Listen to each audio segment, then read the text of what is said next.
Hiya Fine Six, welcome back. Today I'm going to read you Chapter 2 of David Williams' The Boy in the Dress. Chapter 2 is called Fat Dad. Dennis's dad jumped up and down and shouted with joy. Then he pulled Dennis into a tight hug. 2-0, he said. We showed him, son. Yes, I know I said there was no hugging in Dennis's house, but this was different. It was soccer. In Dennis's house, talking about soccer was easier than talking about feelings.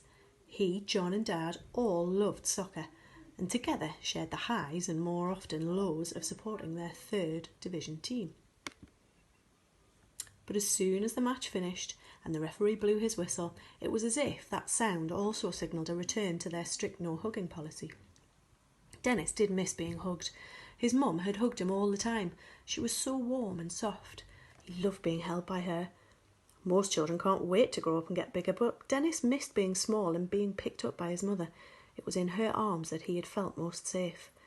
It was a shame Dennis's dad hardly ever hugged him. Fat people are good at hugs, and they're nice and soft like a big comfy sofa. Oh, yes, didn't I mention? Dad was fat. Really fat. Dad worked as a long-distance truck driver, and all that sitting down and driving had taken its toll. Only stretching his legs to go to the service station cafe and eat various combinations of eggs, sausage, bacon, beans and chips. Sometimes after breakfast, Dad would eat 2 packs of crisps. He just got fatter and fatter after Mum left. Dennis had seen a Trisha episode about a man called Barry who was so fat he couldn't wipe his own bum.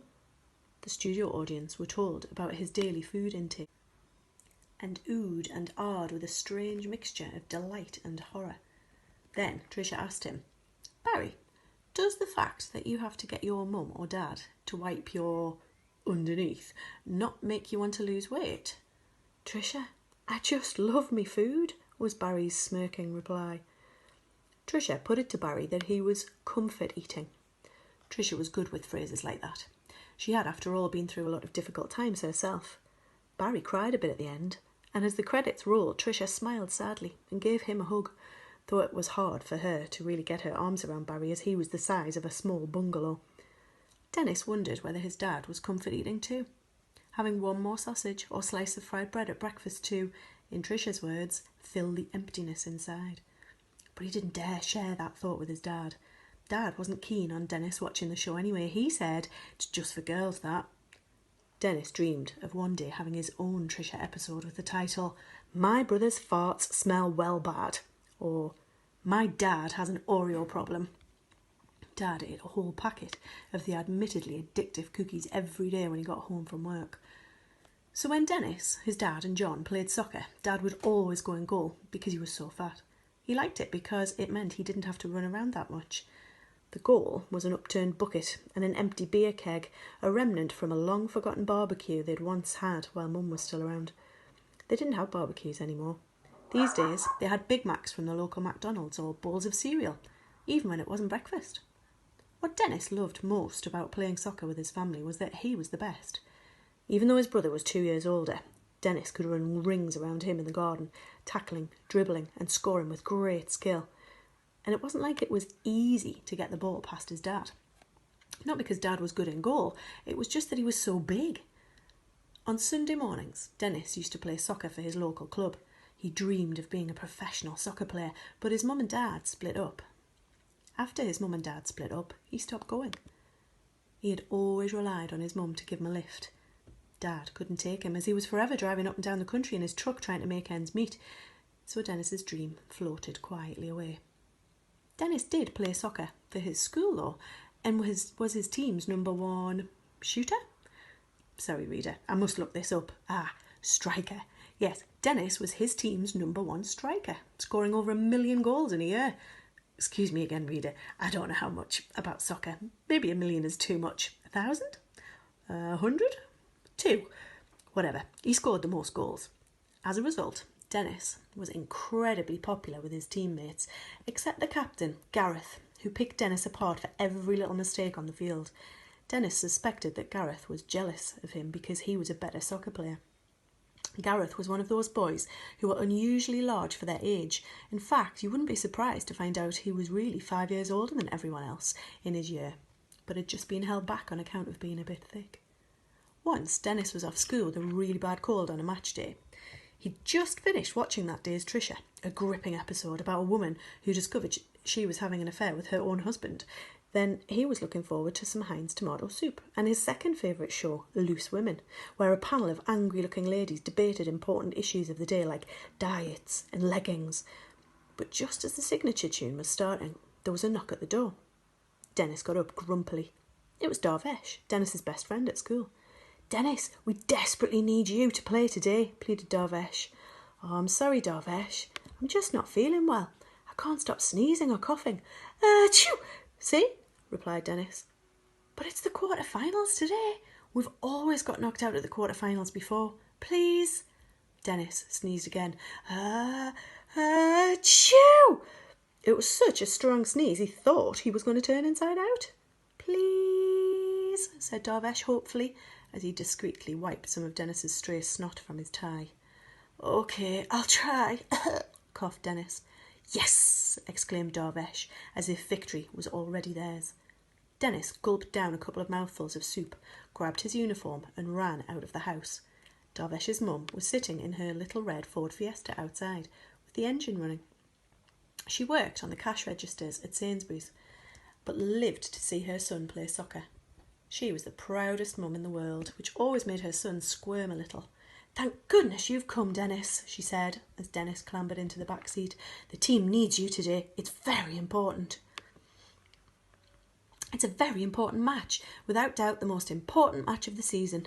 "Just drive, please, Mum," said Darvesh. All right, we're going. Don't talk to your mother like that, Darvesh," she shouted, pretending to be angrier than she really was.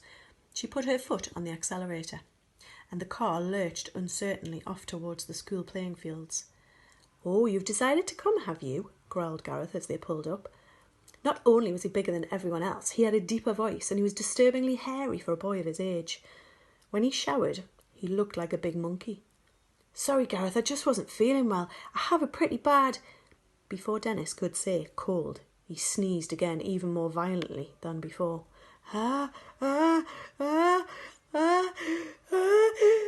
Achoo! "Oh, sorry, Gareth," said Dennis, wiping a small gloop of snot from Gareth's ear with a tissue. "Let's just do this," said Gareth. Feeling weak with illness, Dennis ran onto the school field with his team, coughing and spluttering all the way. "Good luck, boys, especially my son Darvesh, and of course his friend Dennis. Let's win this for the school," shouted Darvesh's mum from the side of the field. "Oh, my mum is like so embarrassing," rumbled Darvesh. "I think it's cool she comes," said Dennis. "My dad's never seen me playing in a match." "Let's see a nice goal from you two today, please, Darvesh, my son." Maybe she is a bit embarrassing," agreed Dennis. That afternoon they were playing St. Kenneth's School for Boys, one of those schools where the pupils felt a little superior just because their parents had to pay for them to go there. They were a very good team though, and within the first 10 minutes had scored. The pressure was immediately on, and Darvesh stole the ball off a boy who looked twice his size and passed it to Dennis. "Lovely tackle, Darvesh, my son," shouted Darvesh's mum. The thrill of possessing the ball made Dennis forget his cold for a moment, and he weaved his way through the defence and approached the goalkeeper, a luxuriant-haired boy sporting brand new uniform, who was probably called Oscar or Tobias or something. All of a sudden they were face to face, and Dennis sneezed again uncontrollably. Achoo! The snot exploded onto the goalie's face, blinding him for a moment, and all Dennis needed to do was tap the ball past the line. "Foul!" shouted the goalkeeper, but the referee allowed it. It was foul, but not technically a foul. "Oh, I'm sorry about that," said Dennis. He really hadn't meant to do it. "Don't worry, I have a tissue," exclaimed Darvesh's mum. "I always carry a packet with me." She hurtled onto the field, hitching up her sari to avoid the mud, and ran up to the goalie. "There you go, posh boy," she said, handing him the tissue. Darvesh rolled his eyes at his mother's one-woman field invasion. The goalie tearfully wiped Dennis's mucus from his floppy hair. "Personally, I think St. Kenneth's doesn't stand a chance," she added. "Mom!" shouted Darvesh. Sorry, play on." 4 goals later, one from Dennis, one from Gareth, one from Darvesh, and one accidental deflection from Darvesh's mum, and the game was won. "You are through to the semi-final, boys. I can't wait," exclaimed Darvesh's mum as she drove the boys home, beeping out tunes on the Ford Fiesta's horn in celebration. For her, it was as if England had won the World Cup. "Oh, please don't come, Mum, I beg you. Not if you're going to do that again." "How dare you, Darvesh? You know I wouldn't miss the next game for the world. Oh, you make me so proud." Darvesh and Dennis looked at each other and smiled.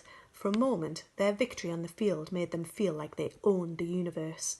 Even Dad raised a smile when Dennis told him that his team were through to the semi-finals. But Dad wasn't going to stay happy for long.